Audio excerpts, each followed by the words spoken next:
June 1944, Normandy, France. The hedgerows are shaking. Engines grow louder by the second. Smoke rolls across the fields like a warning. German tank crews peer through their optics, expecting another easy kill. They see a Sherman, then another, then dozens more. This wasn't a duel anymore. This was mathematics. And for the first time, German engineers began to understand something terrifying. The Sherman tank didn't need to be better. It just needed to keep coming. Hi everyone, my name is Sharik, and welcome to YBR, the Sword and the Story. On this channel, we tell true war stories where history wasn't decided by legends alone, but by decisions, numbers, and human endurance. I upload every Saturday at 9 p.m. midnight, bringing you cinematic, historically grounded stories from the deadliest battlefields in history. Tonight's story is about arrogance, reality, and the moment Nazi engineers realized they were fighting a war they could no longer calculate. This is the story of the Sherman tank. June 14th, 1944, 06:21 hours, Normandy, France, near the village of Killy-sur-Soules. The morning fog is heavy, crawling low over the hedgerows like a living thing. Every blade of grass glistens with dew, soaking the boots of men who have not slept for hours. Somewhere ahead, a cough of engines pierces the stillness, faint at first, then growing into a deep metallic roar that rattles the teeth and shakes the stomach. A German Panzer grenadier freezes mid-step. He grips his rifle tighter, nostrils flaring, trying to identify the sound. Not a panther, not a tiger. This is something else. Crude, rough, American. Through the mist, dark shapes emerge, jagged and boxy. The silhouette of a turret, a narrow gun barrel that looks almost apologetic against the perfection of German steel. A whispered word slips out. Shermans. Inside a Panther hull down behind a hedgerow, Oberleutnant Karl-Heinz Moeller raises his binoculars. 23 confirmed kills, years of training and study. He knows the reports, the blueprints. He knows the Sherman is thin-skinned, inferior gun, gasoline engine. Children's tanks, his gunner once called them. A thin, almost imperceptible smile crosses Moeller's face. Range? He asks. 800 meters, the gunner replies. Fire when ready. The 75mm KWK-42 roars. A flash, a crack, a streak of steel pierces the fog and through the frontal glasses of the lead Sherman. Fire erupts. Smoke spirals upward. The turret jerks and slumps. Another shot, another Sherman destroyed, then another. Inside the Panther, cheers rise. The myth seems confirmed. Once more, German engineering superiority asserts itself. But Moeller notices the fog does not clear. The silhouettes do not stop. Another Sherman emerges, then another and another. Staggered, methodical, advancing behind natural cover, exchanging fire with perfect coordination. Not reckless, not heroic, systematic. A machine of replacements, of relentless numbers. Moeller's thin smile fades. The arithmetic is wrong. One Panther can destroy 5 Shermans, 10 maybe, but the Shermans are endless. More than 20, 30, and still more behind them. In the nearby orchard, a Sherman burns. Its crew has already bailed out, drilled to escape in seconds. The tank is gone, yes, but the wave does not pause. Behind it, more Shermans roll past.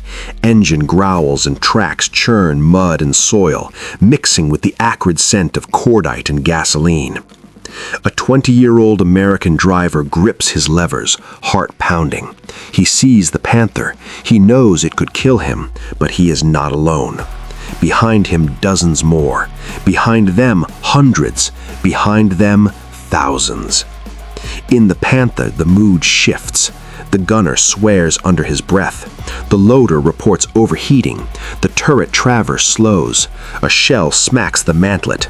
Black smoke coils inside.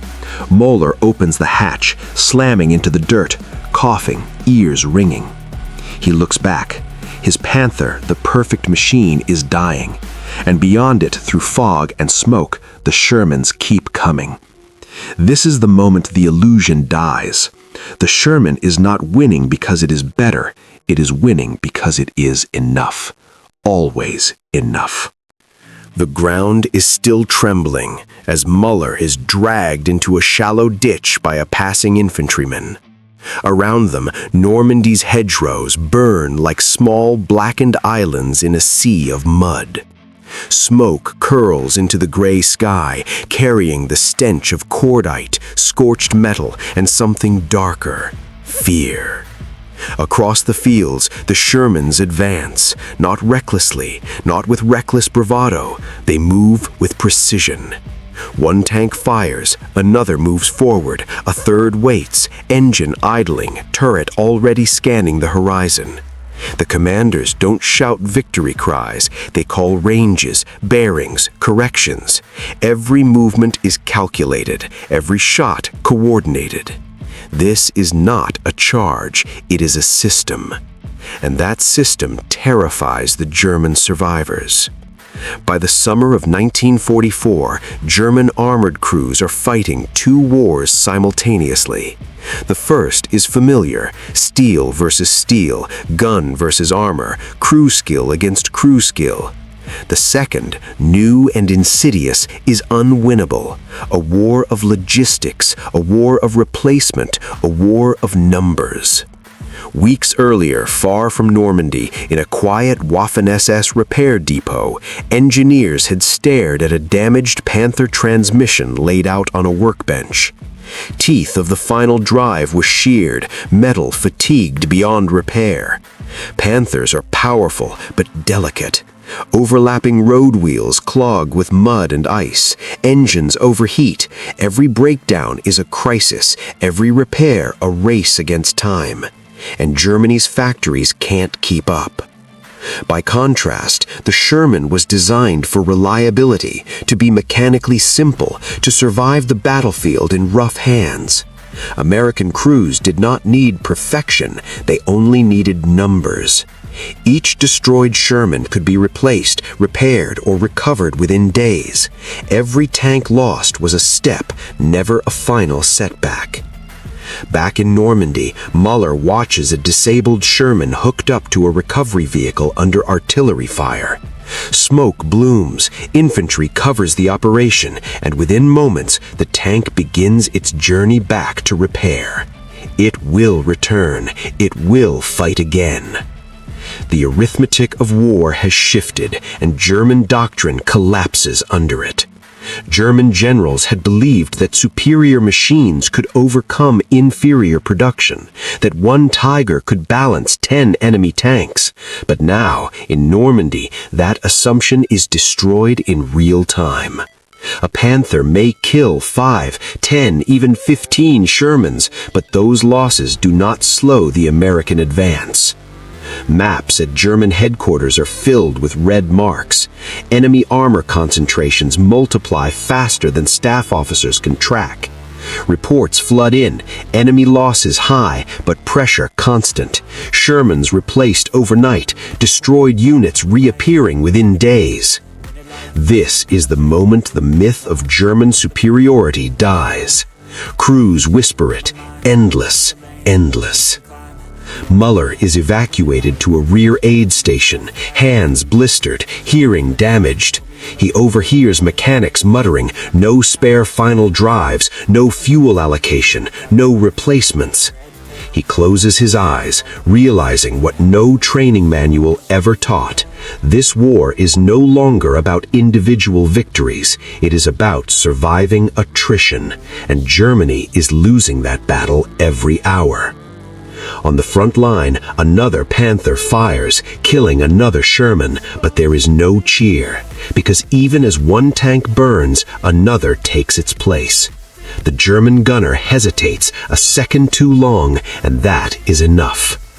By dusk, whispers spread across German armored units. You can destroy them all day, it won't matter. They'll still be there tomorrow. Confidence erodes, aggression fades, fear settles not in the mind, but in the system itself. Inevitability becomes a weapon more terrifying than any gun. The thunder of engines continues without pause, not a charge, not a maneuver, just movement, relentless, methodical. And Muller, lying in the mud, finally understands the calculus of defeat. The Sherman is not better, it is enough, and always coming. The battlefield is quiet now, but only in the sense that destruction has taken its toll. Smoke curls from wrecked hedgerows, mud is churned deep, and the stench of burned steel lingers. But the real realization does not occur on these fields of fire. It comes hundreds of miles away, in offices, depots, and factories that have gone eerily silent. By July 1944, German engineers, those same men who once dismissed the Sherman with clipped, disdainful remarks, are no longer laughing. They are calculating, and the numbers are horrifying. In a requisition office near Kassel, a senior engineer flips through reports with trembling hands. Operational Panthers? Declining. Tigers? Worse. Spare parts? Critical shortage. Fuel? Insufficient. Rail lines? Bombed. Factories? Hit repeatedly. The arithmetic of war, the thing engineers once thought secondary to design, is now impossible to ignore. Captured reports from Normandy filter back to the Reich. Engineers read about Shermans operating for days without breaking down, crews replacing engines in the field, tanks recovered under fire, repaired and returned to combat within 72 hours. At first, they do not understand. How can something so poorly armored survive, one asks. The answer becomes obvious. It isn't surviving, it's being replaced. The Sherman was never engineered to be invincible. It was engineered to be replaceable. Every bolt standardized, every component interchangeable, every design decision filtered through a single brutal question. Can we build this again tomorrow? And the answer always was yes. German engineers, on the other hand, had asked a different question. How do we make it unbeatable? The Panthers and Tigers were mechanical masterpieces, elegant, precise, deadly, but fragile. Their complexity demanded highly skilled crews, rare parts, and constant maintenance. And when that system breaks, it does not repair itself overnight. At the front, German tank commanders now fight with a shadow over every decision. Every maneuver risks a breakdown. Every advance risks being cut off by an enemy whose steel seems to regenerate overnight. When a Panther throws a track, the crew does not curse the Americans. They curse the factory, because they know no replacement is coming. American crews, on contrast, fight with quiet confidence. If a Sherman dies, another will take its place. If they survive, they will be back inside steel by morning. The knowledge that someone, somewhere, is constantly producing reinforcements changes how men fight. German crews become cautious. American crews become relentless. One German officer writes in his diary, "We destroy them in great numbers, yet the enemy grows stronger. It is like trying to empty the sea with a cup." By August, German armored doctrine collapses under its own assumptions. The idea of decisive engagement, the perfect battle, becomes meaningless when the enemy can absorb loss after loss without slowing. Panthers and Tigers remain lethal, but lethality without sustainability is just delay. Mueller is reassigned to a different Panther weeks later, older, worn, already unreliable. He asks mechanic how long it will last. The mechanic shrugs. He says, "Long enough." They both know what that really means. Not long at all. Across the battlefield, Shermans continue to roll forward. Some burn, some break, but more arrive. Always more. The German engineers were right about one thing. The Sherman was inferior on paper. But wars are not fought on paper. They are fought in mud, smoke, fuel depots, and factory floors. And in those places, the Sherman reigns supreme. As Allied forces push deeper into France, German commanders face an unthinkable truth. They are no longer trying to win. They are trying to slow the inevitable. And inevitability has an engine. It is loud, it is crude, and it is coming again tomorrow. Night falls over Normandy, but silence is a stranger here. The battlefield glows in the darkness, punctuated by the orange pinpricks of burning tanks and smoldering hedgerows. Smoke drifts low, hiding the shapes of men and machines alike. German crews move quietly, their confidence replaced by calculation. Every order is weighed against a single unspoken fear. What if we can't get out?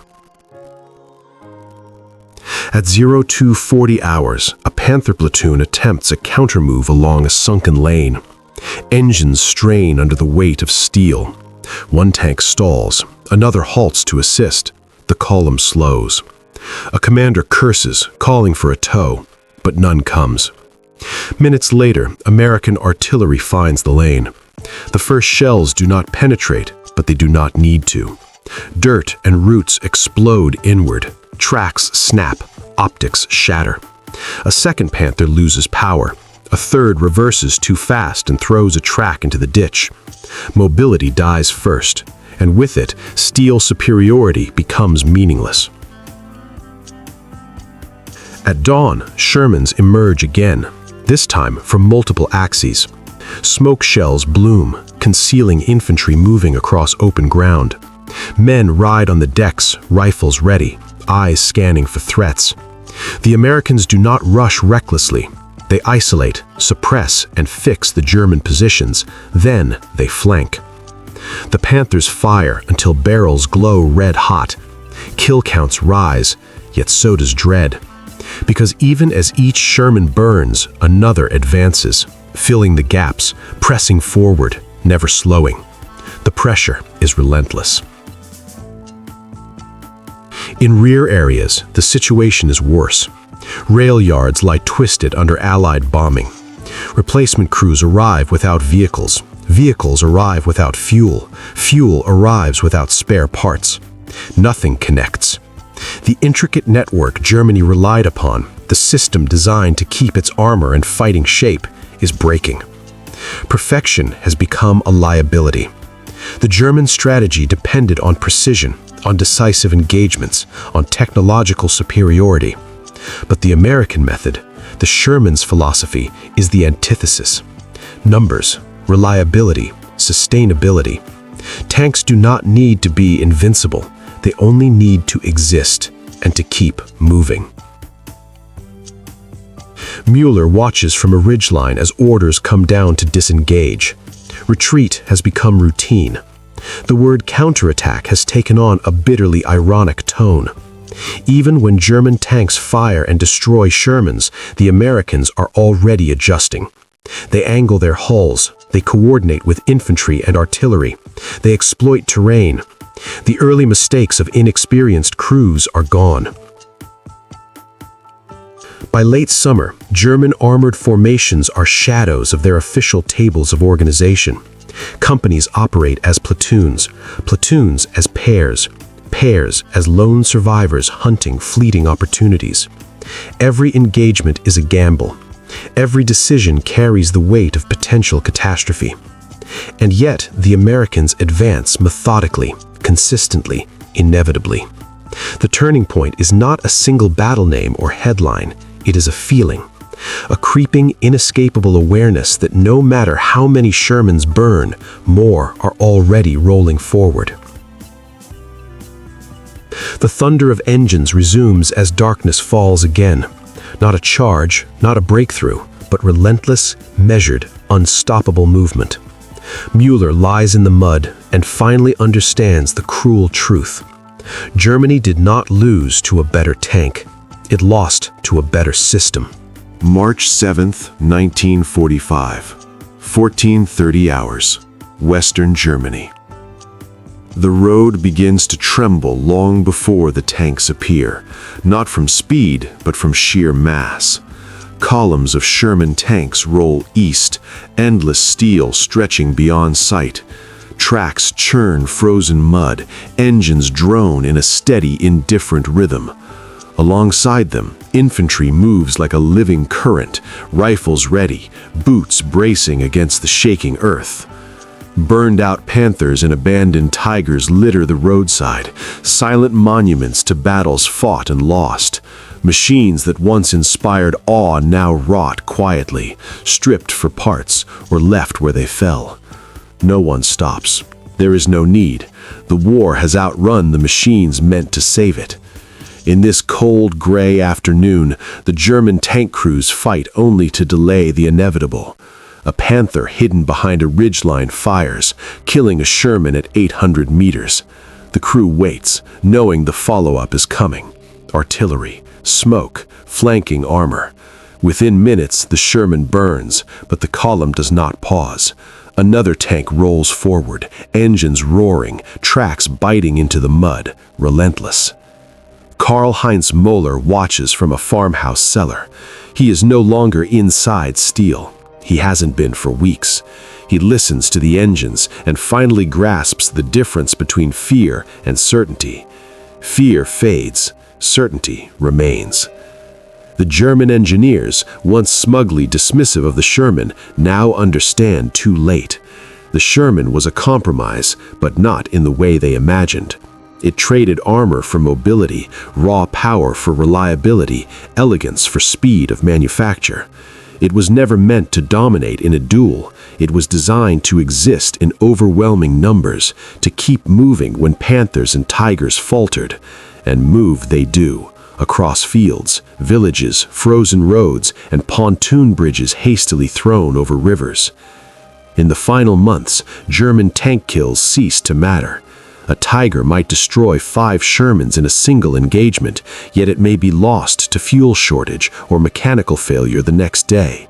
A Panther may dominate a field, only to be abandoned when its transmission fails. Every German victory is temporary. Every American loss becomes irrelevant.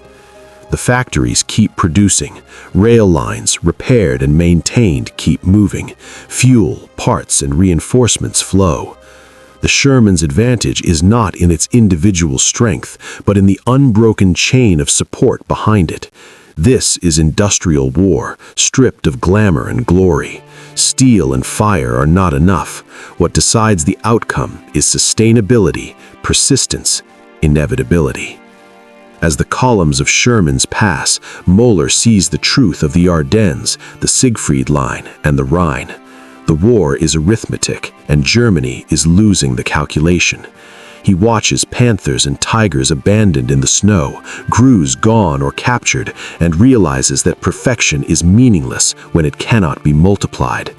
The Shermans do not celebrate victory. They do not roar in triumph. They advance because they exist, and because there are always more, everywhere, all the time. By the end of the day, the sound of engines fades only when the horizon swallows them, but the weight of inevitability remains. The German army can fight bravely, can destroy tanks, can stall for hours or days, but they cannot stop the tide.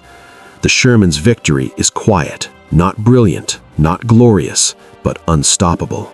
Not because it cannot be killed, but because killing it does not matter. And that, above all, is the cruel lesson German engineers and commanders never anticipated. March 8th, 1945, Western Germany. Dawn breaks gray and cold over ruined villages. The snow has melted into sludge, mixing with mud and debris from bombed-out roads. The air is sharp with smoke and the metallic tang of burned steel. Yet through this desolation, the sound of engines never stops. Sherman tanks advance in long, unbroken columns. Karl-Heinz Meller watches from a farmhouse cellar. He is no longer inside a Panther. That war has passed him by. Now he sees it from the margins, the unstoppable, methodical advance of American armor. Each Sherman rolls forward, tracks cutting furrows in mud, engines droning a steady, indifferent rhythm. They are not racing, they are enduring, and endurance, not speed, is lethal. Alongside them, infantry moves with mechanical precision, rifles ready, eyes scanning for any movement.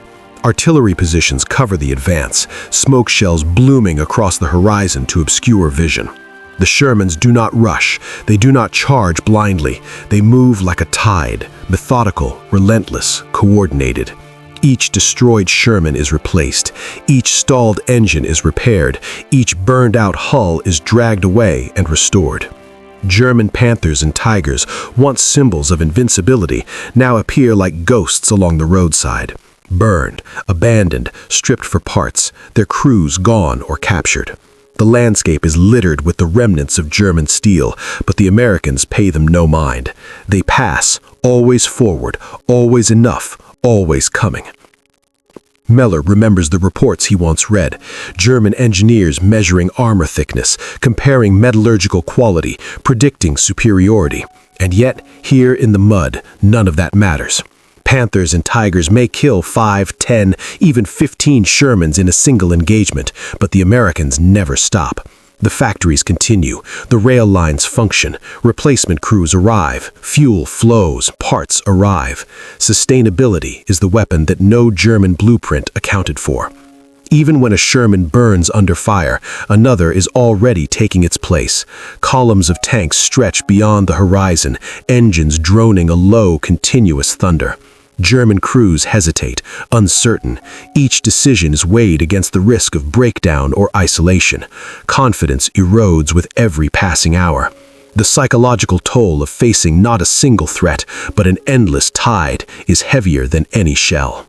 Meller watches as a Panther fires at a Sherman from a ridge. Kill confirmed. But as the crew celebrates silently, another Sherman emerges from the woods, engine roaring, gun tracking, advancing in staggered intervals. One Panther is not enough. Two are not enough. The Americans are everywhere, all the time, and they are always enough. By mid-afternoon, Meller can see the pattern across the battlefield. German armor fighting, yes, but only to delay. They can destroy tanks, inflict casualties, stall advances, but they cannot stop the tide. Each action has meaning only in the moment. It has no strategic weight. The Shermans are a system, not a weapon. They exist to endure attrition, and in this, they are invincible.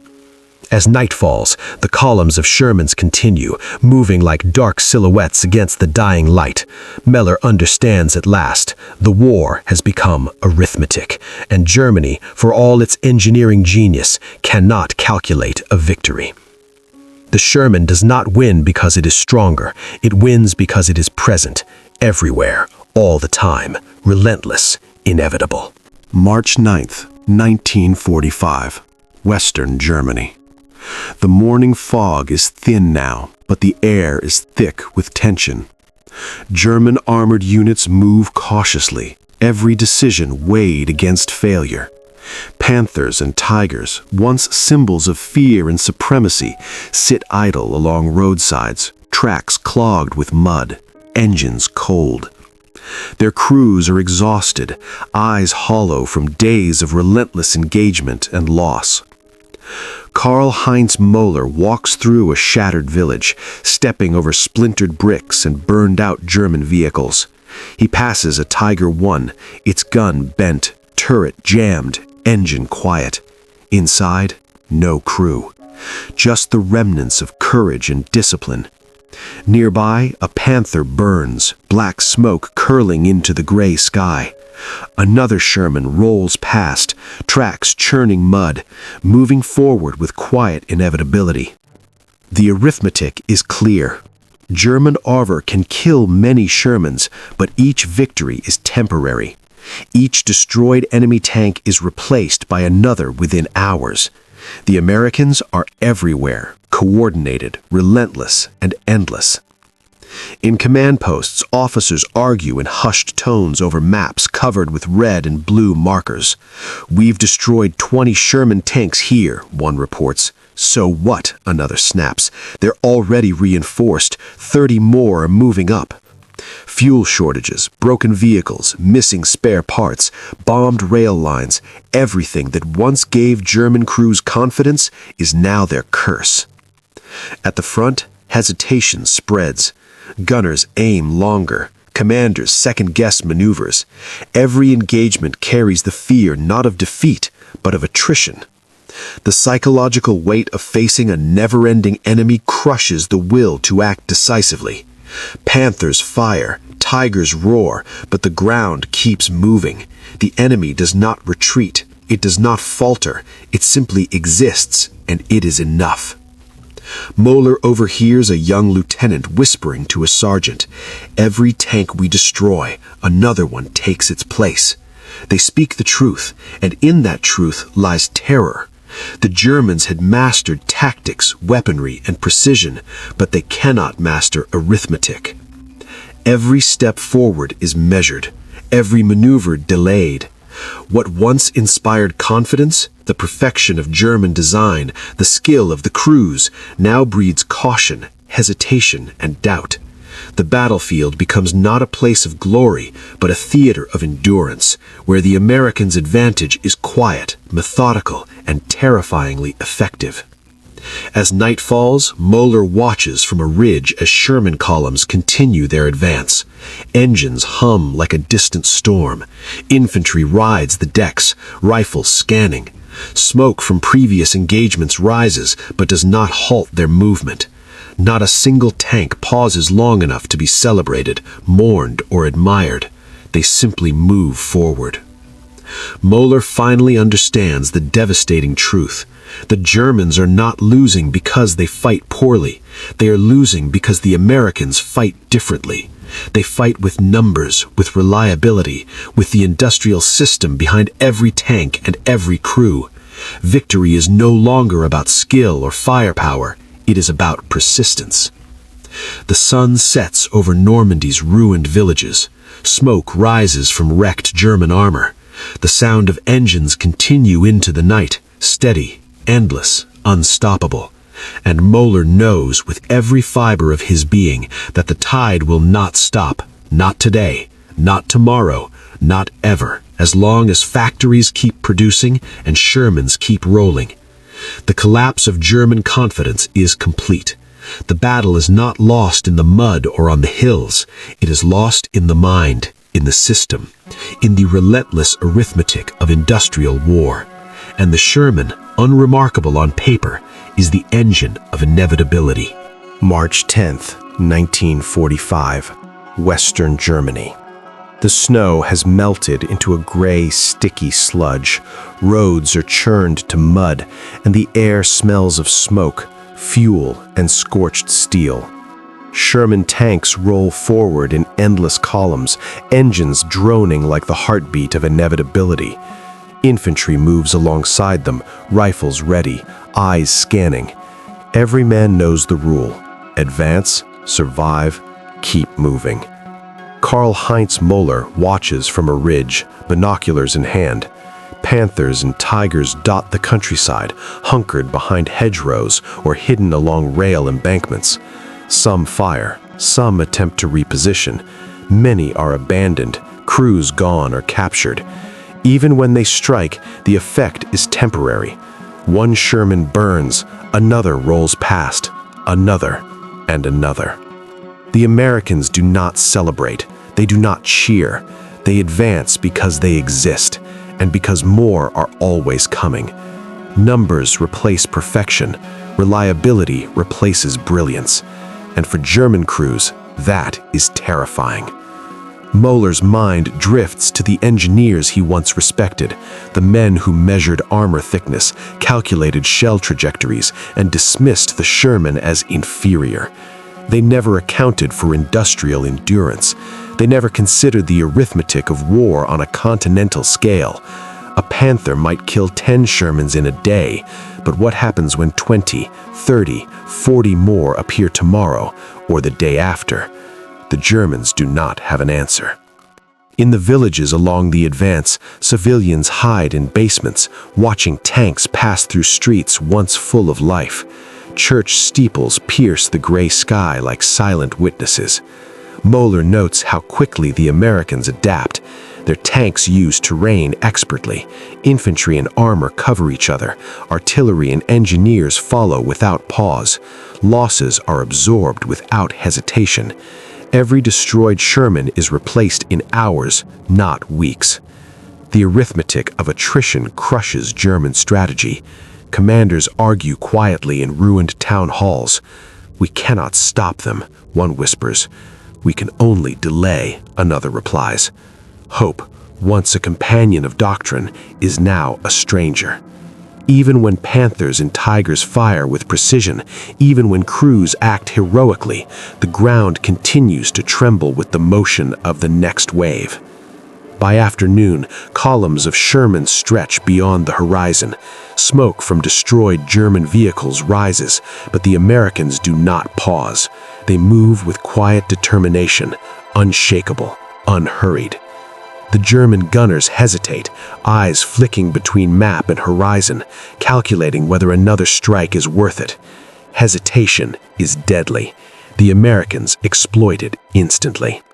Moeller realizes that German armored doctrine, meticulous, precise, designed to dominate, has been rendered obsolete.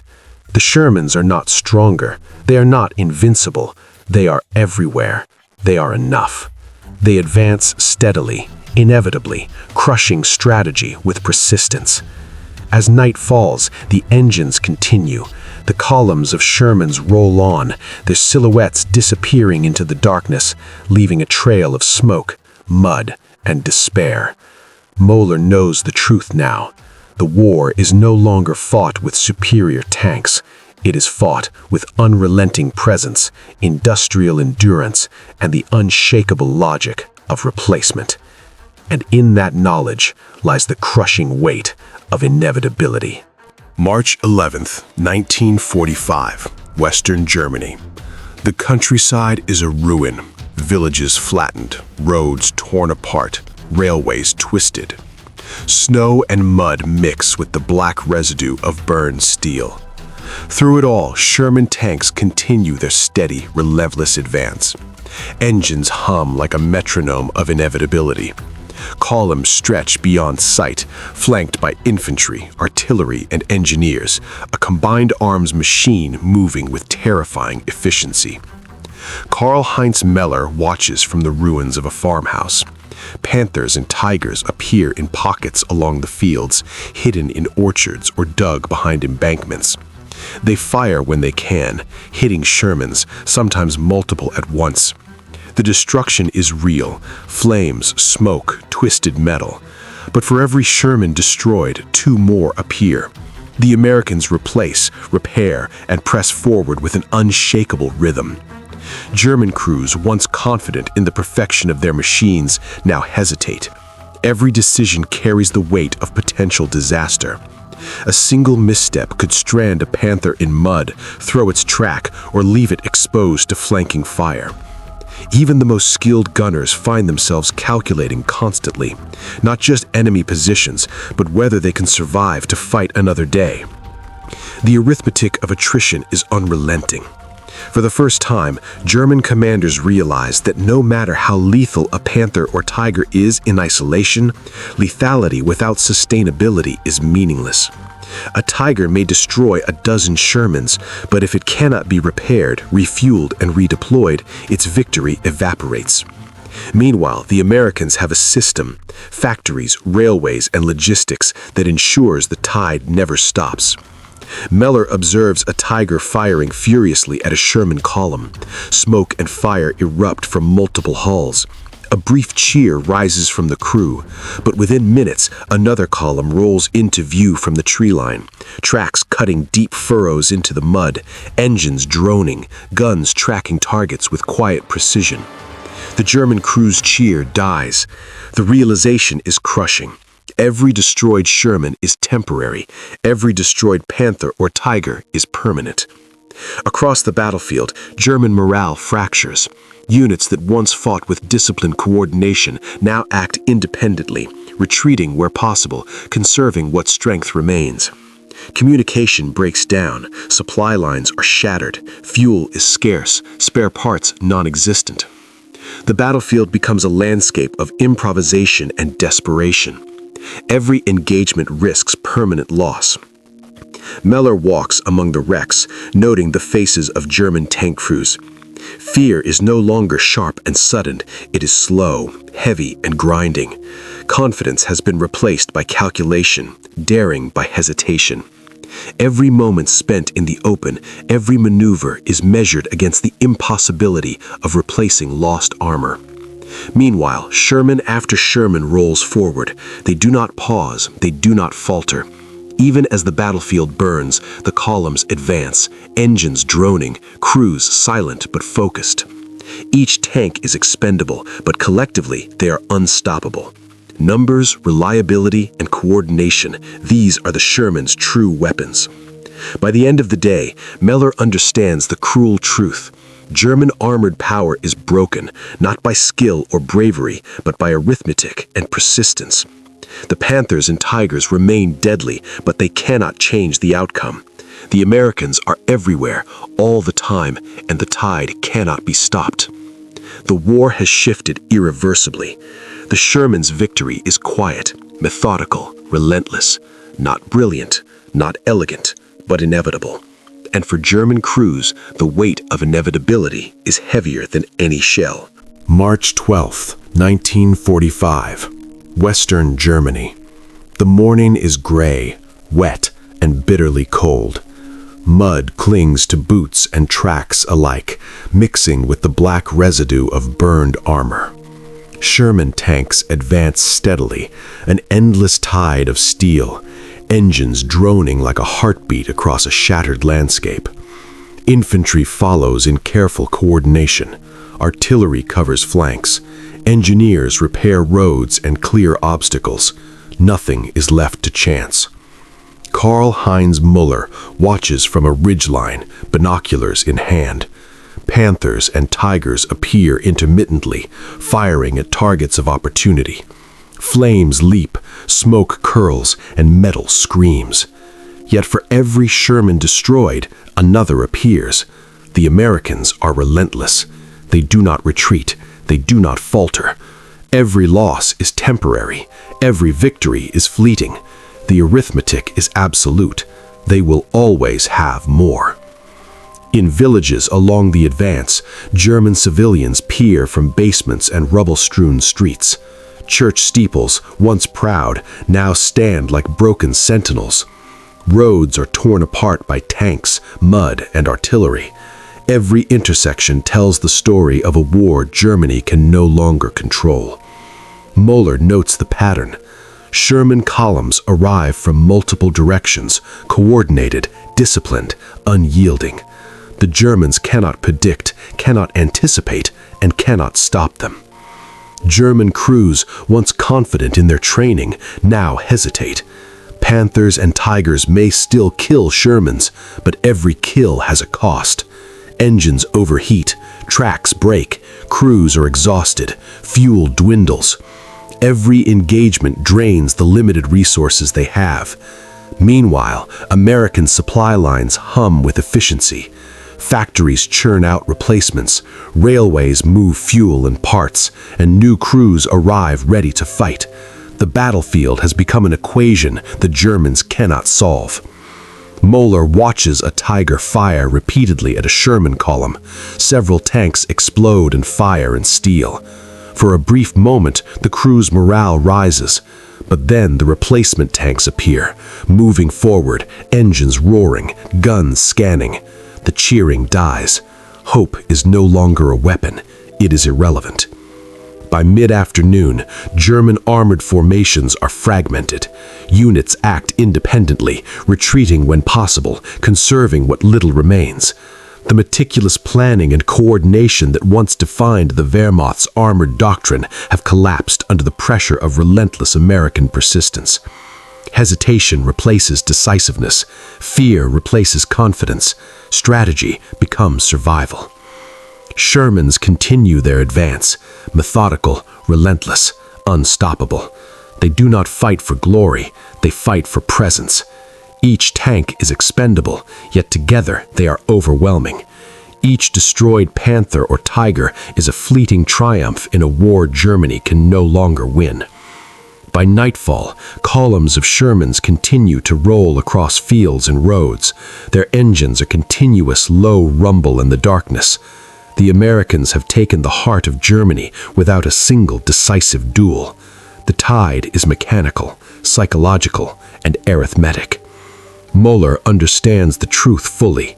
Germany did not lose to superior skill or weapons. It lost to a system that produces, endures, and advances when nothing else will. The Sherman tank, mocked and dismissed, has proven itself, not because it is the best, but because it is enough, reliable, reproducible, everywhere, all the time, and that, above all, is what crushes empires. March 13th, 1945, Western Germany. The horizon is a gray smear, the air thick with smoke and the smell of hot oil. Ruined villages, broken trees, and cratered fields stretch endlessly. Sherman tanks advance in measured, relentless columns, engines humming a low, unbroken drone. Every track imprint is a reminder, nothing can stop them. Karl-Heinz Müller crouches in a shell-shattered orchard, his eyes scanning the advancing tide of American armor. Panthers and Tigers appear intermittently, firing from behind embankments or half-collapsed barns. Flames leap into the sky, black smoke coils, metal screams. Yet for every Sherman destroyed, another takes its place. The Americans do not flinch, they do not celebrate, they simply move. Another and another. The German crews, once fearless masters of the battlefield, now hesitate.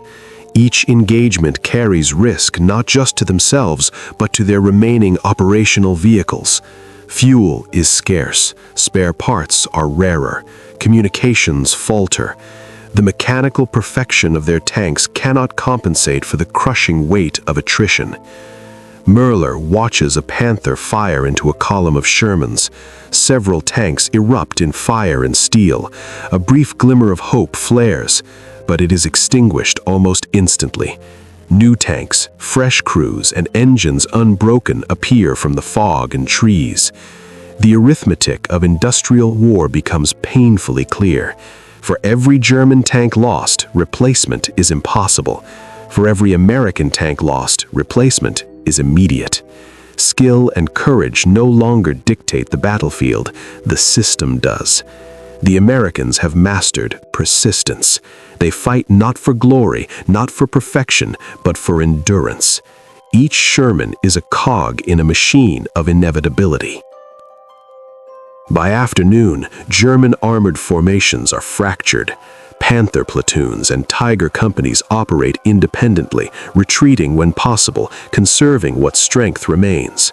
Coordination has collapsed under the weight of relentless American pressure.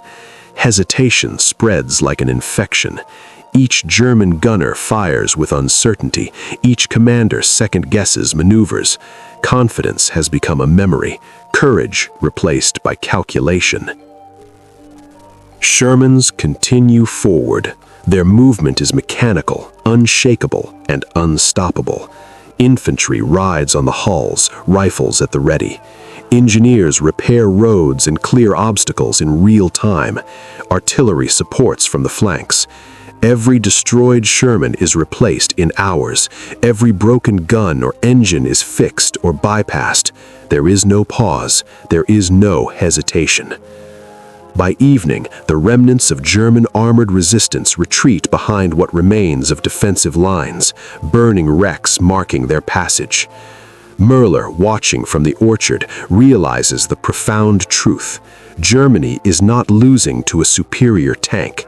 It is losing to a system that never stops, never tires, and always replaces what is lost.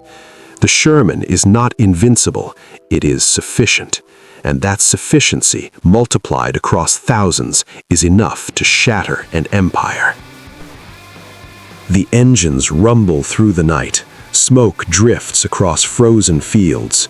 Shermans advance quietly, methodically, inexorably, and Mueller knows that the psychological collapse of his comrades is complete. They can fight, they can destroy, but they cannot stop what is already inevitable.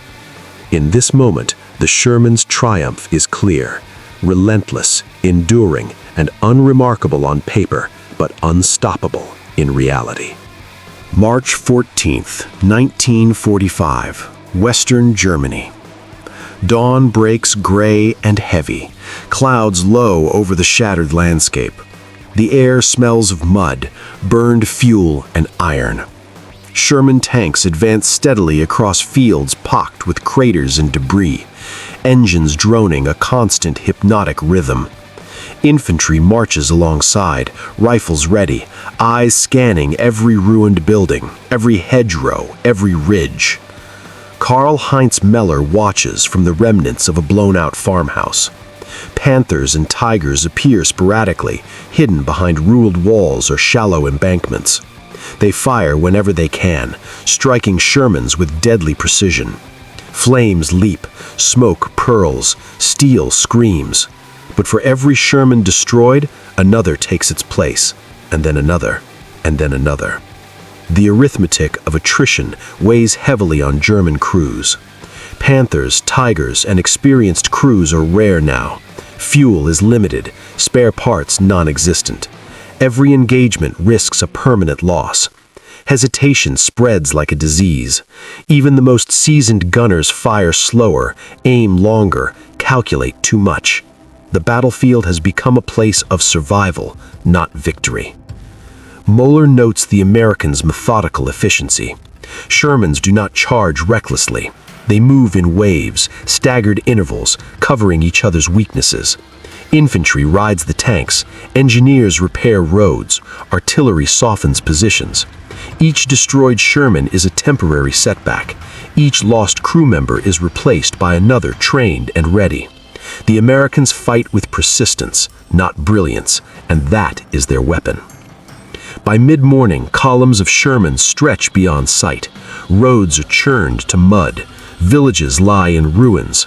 Church spires pierce the gray sky like silent witnesses to industrial inevitability. German armored formations are fragmented. Panthers fire from orchards, tigers roar from ridges, but their strikes, though precise, cannot halt the tide. Every loss inflicted on the enemy is balanced by immediate replacement. Mueller watches a tiger destroy 3 Shermans in a single engagement. The crew cheers silently, but as he looks to the horizon, more tanks emerge.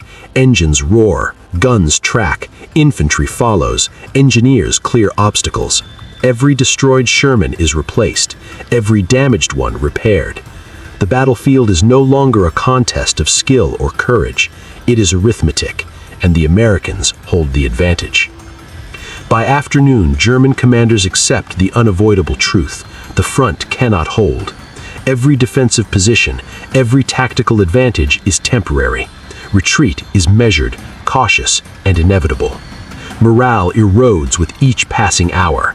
Confidence dies slowly under the weight of relentless, methodical American persistence. As dusk falls, the Rhine comes into view.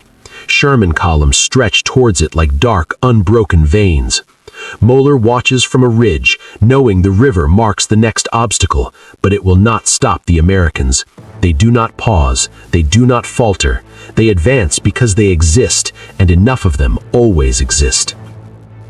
The psychological collapse of German armored units is complete. Panthers and Tigers remain powerful, lethal machines, but they cannot overcome numbers, coordination, and inexhaustible replacement. The Shermans are not perfect, they are sufficient, and that sufficiency is unstoppable. Engines hum into the night, columns move forward, smoke drifts across the fields, and Moeller realizes the truth of it all. Germany is losing not to superior tanks, but to a system that never stops, never tires, and always replaces what is lost. March 15th, 1945, Western Germany. The morning light barely pierces the heavy gray clouds hanging over the flattened landscape. Muddy roads glisten under the rain, churned deep by tracks of Sherman tanks that roll forward relentlessly, a mechanical tide consuming everything in its path. Infantry rides on their decks, rifles at the ready. Engineers clear debris and repair bridges without pause. Artillery fires in measured, precise support. Every step is orchestrated, unstoppable. Karl-Heinz Moeller moves cautiously through a ruined village, stepping over shattered masonry and burned-out German vehicles. Panthers and Tigers lie abandoned or smoldering. Others fire intermittently from hedgerows, orchards, or the ruins of houses, trying to delay the inevitable. Flames leap from hulls, smoke rises in curling columns, but the Americans do not hesitate. One Sherman falls, another rolls forward, and then another. German armored crews, once masters of strategy, are now shadows of their former selves. Confidence has eroded, hesitation is everywhere. Fuel is scarce, spare parts rarer still. Every engagement carries risk, not just to the vehicle, but to the unit's already fragile ability to fight tomorrow. Even the most experienced gunners calculate twice, fire reluctantly, and withdraw cautiously. Victory has become impossible. Survival is the only goal. Moeller observes the American advance. They do not charge blindly. Shermans move in waves, staggered intervals. One fires while another maneuvers. Infantry covers their flanks. Engineers follow, repairing roads, clearing rubble, ensuring no obstacle halts the tide. Every destroyed Sherman is replaced, every broken gun repaired, every wounded crewman substituted by another trained and ready. Persistence has become a weapon, and it is crushing. By afternoon, German units are fragmented and retreating. Panthers and Tigers still kill, still burn Shermans. For a brief moment, crews cheer quietly. But as Moeller looks toward the horizon, more tanks appear, advancing from multiple axes. Columns of Shermans stretch beyond sight, engines droning, guns tracking, infantry moving with precision.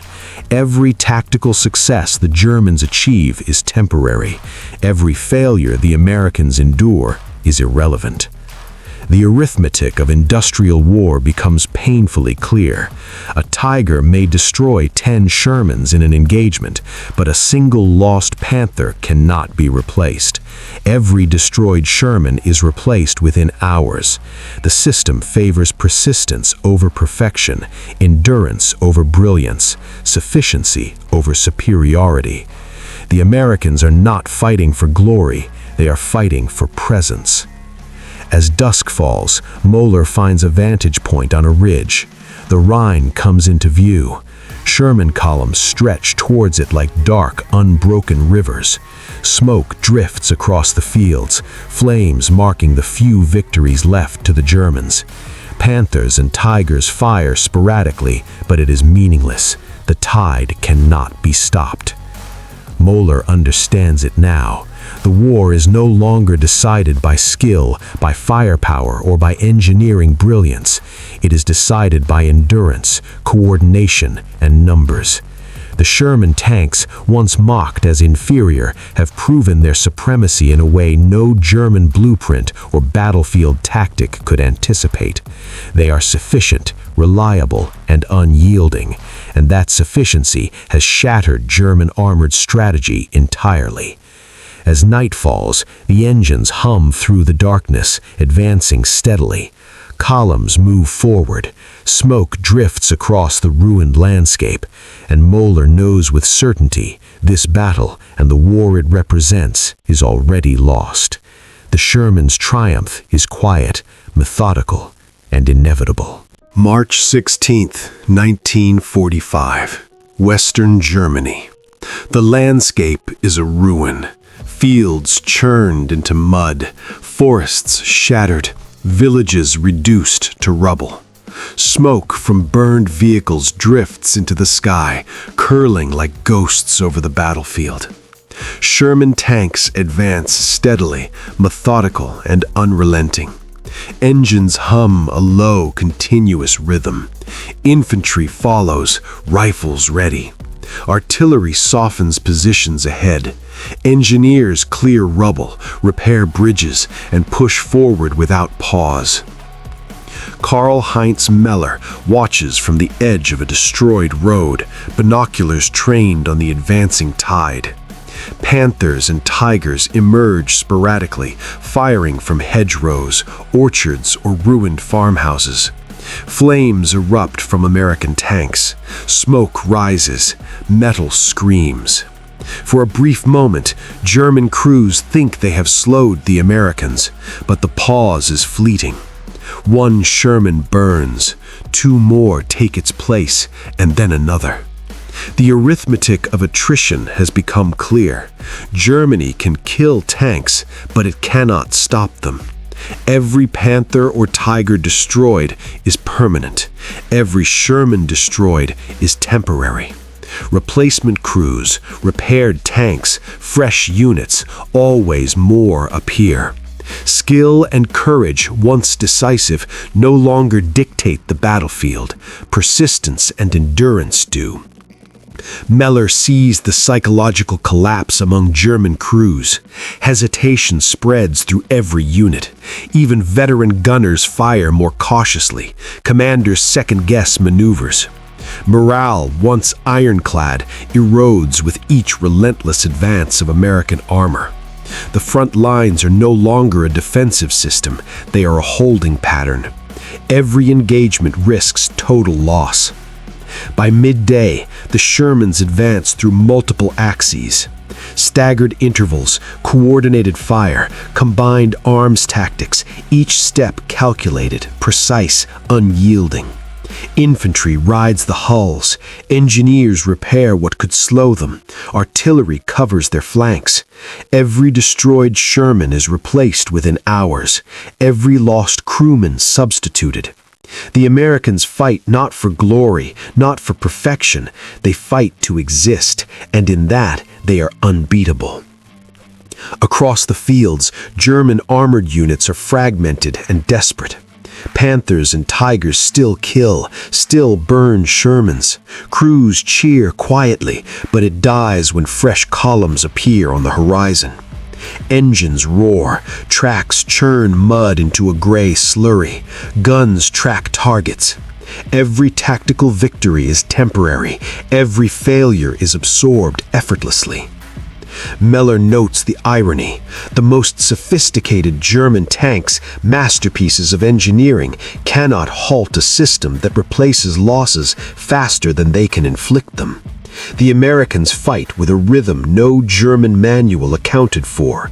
Their victory is quiet, methodical, inevitable. By late afternoon, the Shermans are near the Rhine. German forces retreat, disorganized, exhausted, their morale crushed.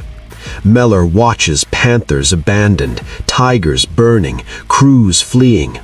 The battlefield is littered with wrecks, but the Americans advance steadily. The tide cannot be stopped. Engines rumble as the columns continue into the fading light. Smoke rises from burned German vehicles. Mud clings to tracks, and Meller understands fully. The Shermans' triumph is not brilliance, it is endurance, not perfection, but sufficiency. Germany is losing not because its tanks were inferior in firepower, but because its system cannot match relentless persistence. The final lines are breaking, and the Americans do not pause.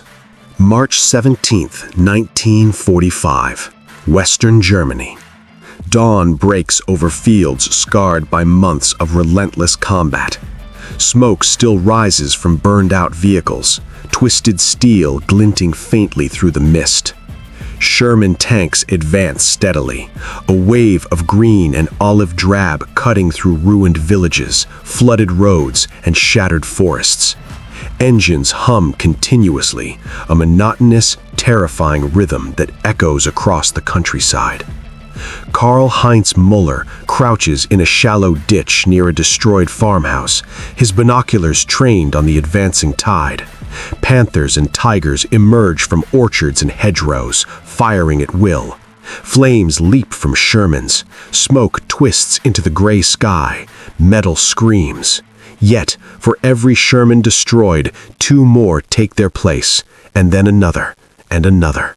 The Americans are everywhere, all at once, and they do not pause.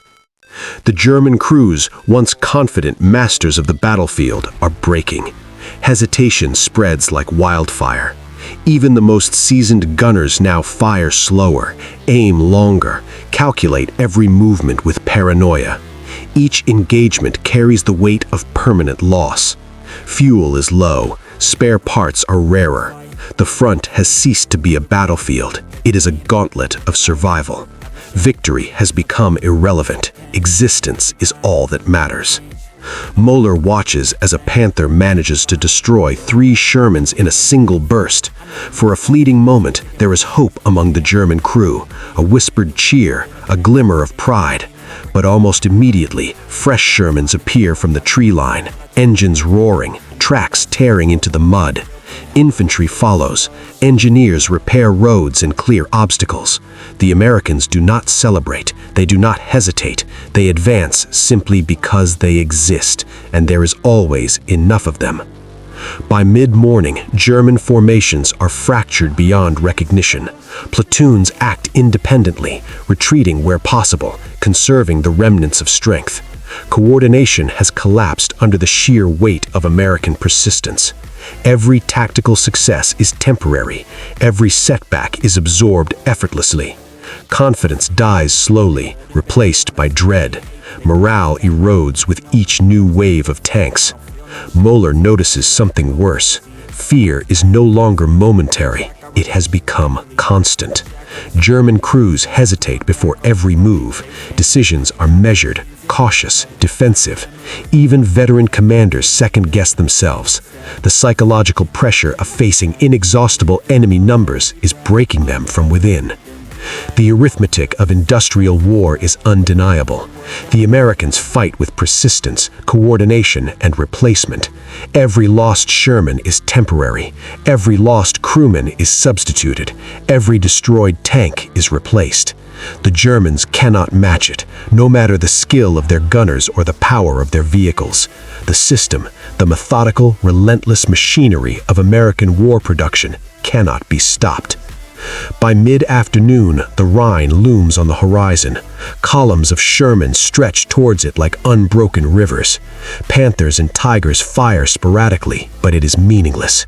Their shots kill, but they cannot slow the tide. Müller watches from the shadows, realizing fully, Germany is not losing to superior firepower, it is losing to inevitability itself. Engines hum into the evening as Shermans continue their advance. Smoke drifts across the ruined landscape. Tracks churn mud into the ground. And Müller knows with absolute clarity the collapse of German morale is complete. Fear has become certainty. Hesitation has replaced decisiveness. And the Sherman, once mocked, has proven unstoppable. March 18th, 1945. The Rhine River looms gray and wide, a natural barrier that once promised a defensive line Germany could rely on. But today, the river is no obstacle. Sherman tanks advance steadily, columns stretching across pockmarked roads and flooded fields. Engines hum like distant thunder. Infantry rides on their decks, rifles raised, eyes scanning for the last pockets of resistance. Artillery fires in measured salvos. Engineers move ahead, repairing bridges and clearing debris. Nothing slows them. Nothing stops them. Karl-Heinz Moeller observes from a ridge near Dusseldorf, binoculars trained on the advancing tide.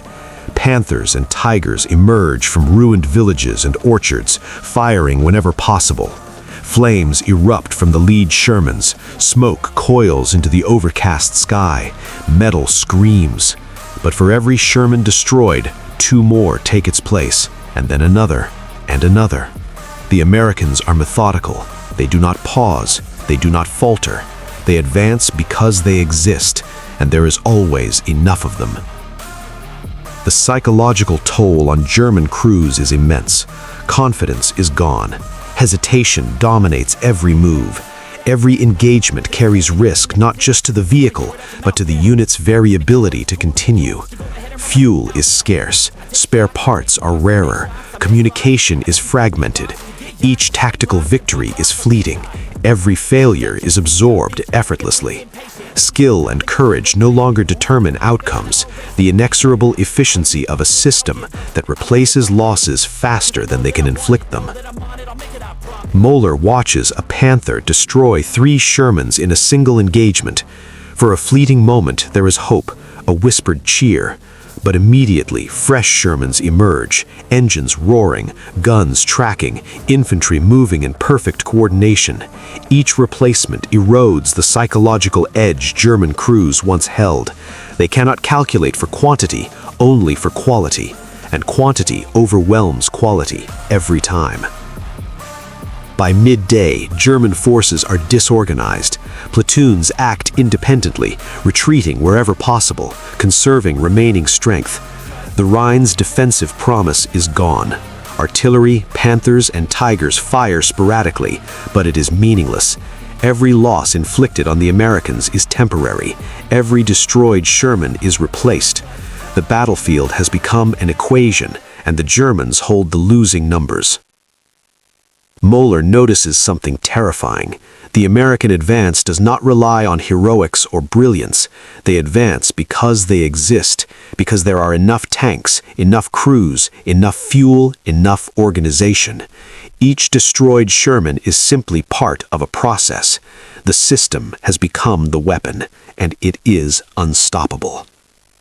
By evening, Sherman columns begin crossing the Rhine, bridging the gap that Germany had once considered insurmountable. Smoke rises from destroyed German armor, but the Americans do not pause. Tracks churn mud into a gray slurry. Engines hum a continuous rhythm. The German army is no longer fighting for victory. It fights for delay, survival alone. Moeller crouches, witnessing the final, crushing reality. The war is not being lost by superior tanks, tactics, or bravery. It is being lost by the inexorable efficiency of a system that replaces losses faster than they can inflict them. The Sherman, once mocked as weak and crude, has proven its supremacy, not by perfection, but by endurance, not by brilliance, but by sufficiency. The Rhine is crossed. The tide cannot be stopped, and Karl-Heinz Moeller knows the final truth. Germany has already lost, not to skill, not to firepower, but to inevitability itself. March 19th, 1945, Western Germany. The Rhine has been crossed. Sherman tanks, mud-caked and battle-worn, continue their relentless push eastward. The river that once seemed an insurmountable defensive line is now behind them, smoke curling from burning bridges and abandoned German positions. Infantry moves in close coordination with armor, rifles ready, eyes scanning for any remaining resistance. Engineers repair roads and clear obstacles, ensuring that nothing slows the relentless advance. Karl-Heinz Müller moves cautiously through the shattered remains of a village. Panthers and tigers still attempt to fight back, firing from ruined orchards, collapsed houses, and shell-cratered fields. Flames leap from tanks, smoke curls toward the gray sky, metal screams. But for every Sherman destroyed, more appear, unbroken, engines roaring, tracks chewing mud into the earth, and then another, and another. The Americans do not pause, they do not hesitate, they advance simply because they exist, and there are always enough of them. The psychological toll on German crews has become unbearable. Confidence has vanished. Hesitation dominates every decision. Each engagement is weighed against the near certainty of permanent loss. Fuel is limited. Spare parts are almost non-existent. Communication is fractured. The battlefield is no longer a contest of skill or courage. It is arithmetic. And the Germans cannot win against relentless numbers. Müller sees a Panther destroy 5 Shermans in a short, furious exchange. For a moment, crews cheer quietly, but new Shermans arrive immediately, moving in staggered columns, coordinated, methodical. Infantry rides the hulls, engineers follow, artillery softens positions. Every destroyed tank is replaced, every lost crewman substituted, every setback absorbed. The Germans' tactical successes are fleeting, their failures meaningless. By afternoon, German armored formations are shattered. Platoons operate independently, retreating wherever possible. The remnants of morale crumble. Hesitation turns into despair. Even seasoned commanders pause before every maneuver, calculating the inevitable losses with dread. The system, the relentless American machine, cannot be defeated by courage alone. Müller notices a chilling pattern. The Americans advance not because of brilliance, not because of audacity, but because of endurance. Persistence is their weapon, replacement is their armor. Each Sherman destroyed is inconsequential because enough remain. Each broken tank repaired or replaced, each lost crew substituted. The battlefield is a living demonstration of industrial inevitability, and the Germans are outmatched. As evening falls, columns of Shermans stretch beyond sight, advancing toward the heart of Germany. Smoke rises from burned German armor, but the Americans do not pause. Tracks churn mud into a gray slurry. Engines hum a low, unbroken rhythm. The German army is no longer fighting for victory. It is fighting to delay survival alone. Müller crouches among the rubble, exhausted, watching the relentless march. The truth is undeniable. Germany is losing not to superior skill, not to superior firepower, but to the unyielding arithmetic of endurance. The Sherman, once dismissed as crude, thin-skinned, and inferior, has proven unbeatable in a way no blueprint or engineering report could predict. Not perfection, but sufficiency. Not brilliance, but inevitability. The Americans consolidate their positions across the Rhine. Villages are secured, bridges repaired, roads cleared. Shermans remain everywhere, present and unyielding. And Müller realizes fully the collapse is complete. Germany cannot stop what it cannot replace, cannot rebuild, and cannot outlast. March 20th, 1945, Western Germany. The air smells of smoke, burned fuel, and wet earth. The landscape is a shattered mosaic of villages reduced to rubble, forests torn apart by shell fire, and fields churned into mud by the endless advance of Sherman tanks. Columns stretch beyond the horizon, engines humming a constant, terrifying rhythm. Infantry moves in close coordination, rifles ready. Engineers work tirelessly, repairing roads, bridges, and obstacles to maintain the relentless flow. Karl-Heinz Müller crouches in a ruined farmhouse on a ridge, binoculars scanning the advancing tide. Panthers and tigers fire sporadically, attempting to delay the Americans. Flames leap from lead Shermans, smoke spirals into the overcast sky, metal screams under fire. But for every Sherman destroyed, 2 more take its place, and then another, and then another. The Americans do not pause, they do not falter, they advance simply because they exist, and there is always enough of them. The German armored forces are fracturing, confidence is gone, hesitation dominates every decision. Every engagement carries the weight of permanent loss. Fuel is limited, spare parts nearly non-existent, communication fractured. Even veteran commanders second-guess their maneuvers. Each tactical success is fleeting, every failure is absorbed effortlessly. The battlefield is no longer a contest of skill, it is arithmetic, and the Germans cannot win against relentless numbers.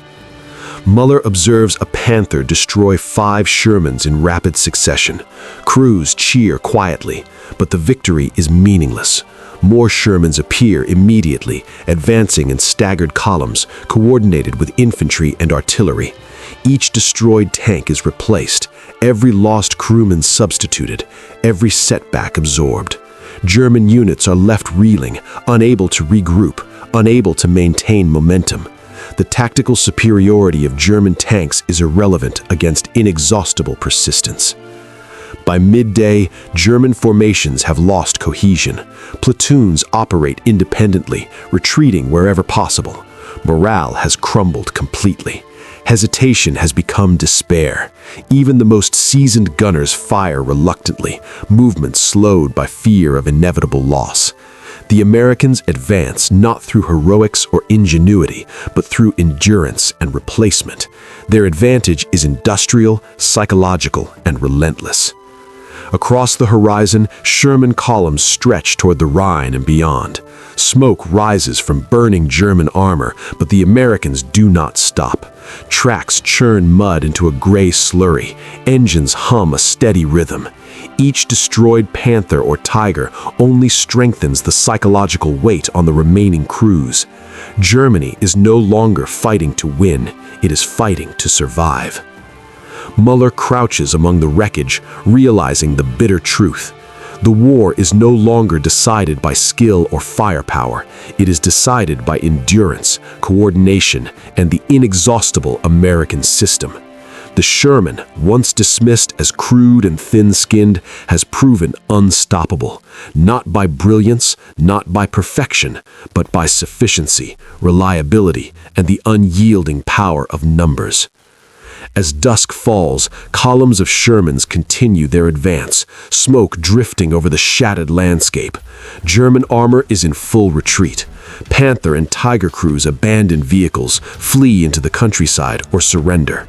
The battlefield is littered with wreckage, yet the Americans press forward. The collapse of German armored power is complete. Karl-Heinz Müller watches silently, understanding the bitter truth. Germany has lost not because of superior weapons, but because of the relentless inevitability of a system that never stops. The Sherman reigns, not because it is the best tank, but because it is everywhere, always, and unstoppable. March 21st, 1945, Central Germany. The morning is cold, mist clinging to the shattered roads and fields, but nothing slows the Sherman columns. Engines hum a steady, low rhythm that echoes across the countryside, a relentless, almost mechanical heartbeat. Infantry rides on the hulls, rifles ready. Artillery fires systematically, softening any pockets of resistance. Engineers repair bridges, clear debris, and ensure that nothing obstructs the advance. The Americans are methodical, disciplined, and inexorable. Karl-Heinz Müller moves cautiously through the ruins of a small village outside Cologne. Panthers and Tigers still fire sporadically from orchards and ruined houses. Flames erupt from lead Shermans. Smoke curls skyward, twisting into the gray morning. Metal screams. Yet, for every Sherman destroyed, 2 more take its place, and then another, and another. The Americans do not pause. They do not hesitate. They advance simply because they exist, and there is always enough of them. German armored formations are exhausted and fragmented. Confidence has collapsed entirely. Hesitation dominates every move.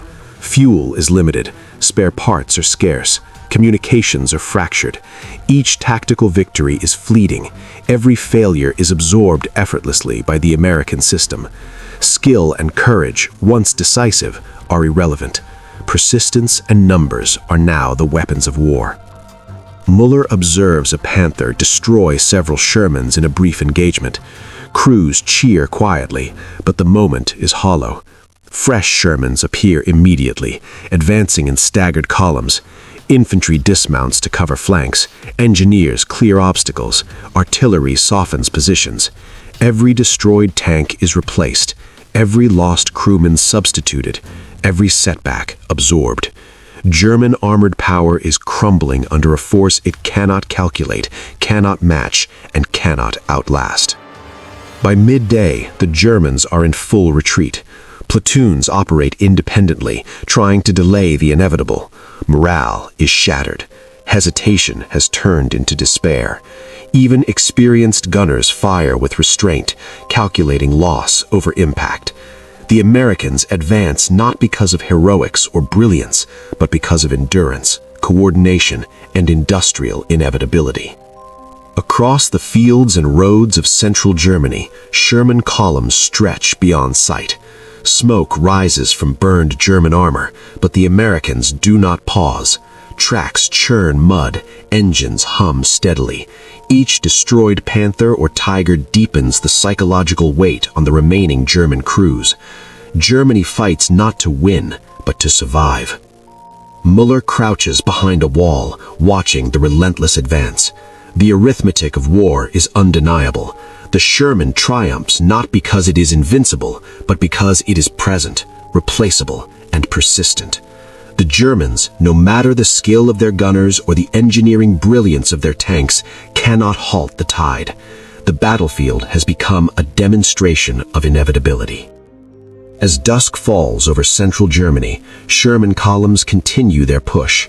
Panthers and Tigers burn or are abandoned. Crews flee or surrender. The front is a shadow of its former self. Muller understands the cruel truth. The Germans have lost not to superior tanks, but to the unyielding system behind the Sherman.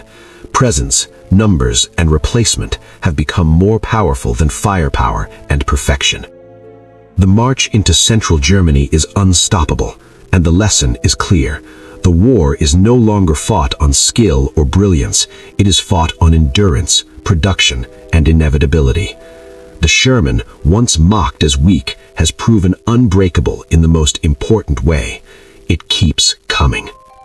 March 22nd, 1945. Western Germany. The sun rises weakly through a gray sky, illuminating a battlefield transformed into a graveyard of steel and smoke. Sherman tanks roll steadily across fields, roads, and ruined villages. Engines hum in a low, continuous rhythm, a sound that has become synonymous with inevitability. Infantry follows closely, rifles ready, eyes alert.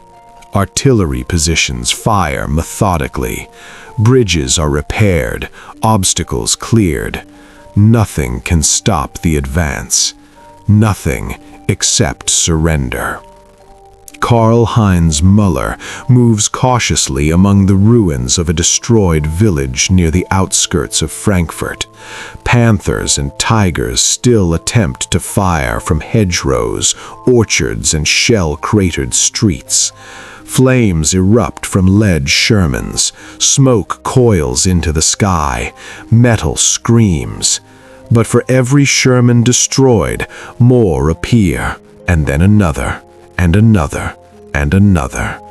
The Americans do not pause. They do not hesitate. They advance simply because they exist, and there is always enough of them. German armored formations are now shadows of their former might. Confidence is gone. Hesitation dominates every decision. Fuel is nearly exhausted. Spare parts are almost non-existent. Communications are fragmented.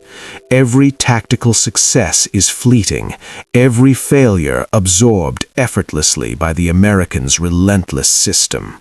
Skill, courage, and ingenuity, the hallmarks of German armored warfare, no longer matter. Persistence, numbers, and coordination have replaced them. Müller watches a Panther destroy several Shermans in rapid succession. A cheer rises quietly, quickly drowned by the roar of new tanks arriving immediately to replace those lost. Infantry dismounts to cover flanks, engineers repair roads, artillery fires again. Every destroyed Sherman is replaced, every lost crew substituted, every setback absorbed. German crews realize with crushing clarity they cannot outlast this tide. Every victory is temporary, every loss irrelevant. By midday, the Americans consolidate their gains across the Rhine and central Germany. Smoke rises from burning German armor. Tracks churn mud into the earth. Engines hum relentlessly. German crews abandon their tanks, flee, or surrender. The front is fragmented, broken, and demoralized. Germany is no longer fighting to win. It fights to delay, survival alone. Karl-Heinz Müller crouches behind a crumbling wall, watching the advancing tide. The arithmetic is undeniable. The Sherman triumphs not because it is invincible, but because it is replaceable. Not because it is perfect, but because it is enough. The Germans cannot match the relentless flow of men, machines, and material.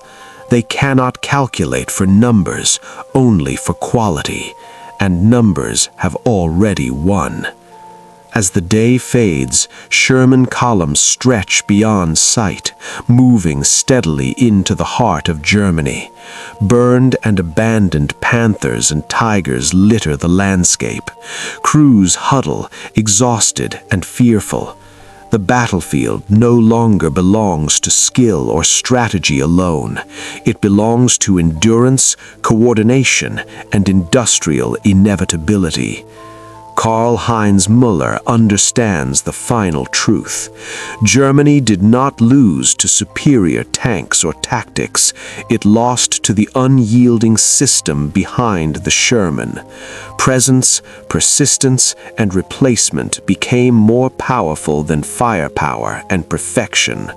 The war ends not with a single duel or heroic charge, but with the quiet, unstoppable march of thousands of Sherman tanks, always enough, always advancing, always coming. The Sherman did not need to be perfect. It only needed to exist, and exist it did, everywhere, all the time, unstoppable. As the smoke clears over Normandy, and later across central Germany, the Sherman continues its march. Flames lick the remains of Panthers and Tigers. Soldiers emerge from wrecked tanks, exhausted, defeated, and silent. And yet, the Americans do not pause. They do not mourn. They advance. Because the Sherman does not need to be perfect. It only needs to exist. Replaceable, reliable, relentless. German engineers were right to mock it on paper, but they were wrong about what mattered most: endurance, numbers, and inevitability. This war was not lost by a single tank, a single soldier, or a single battle. It was lost to a system, a relentless machine of human effort, ingenuity, and sheer production power. The Sherman didn't win because it was the strongest. It won because it kept coming. Always. So next time you see a single piece of steel, remember, the true power of war isn't in perfection, it's in persistence. And in that persistence, history is written. Hi everyone, this is Sharik, and you've been watching YBR, The Sword and the Story.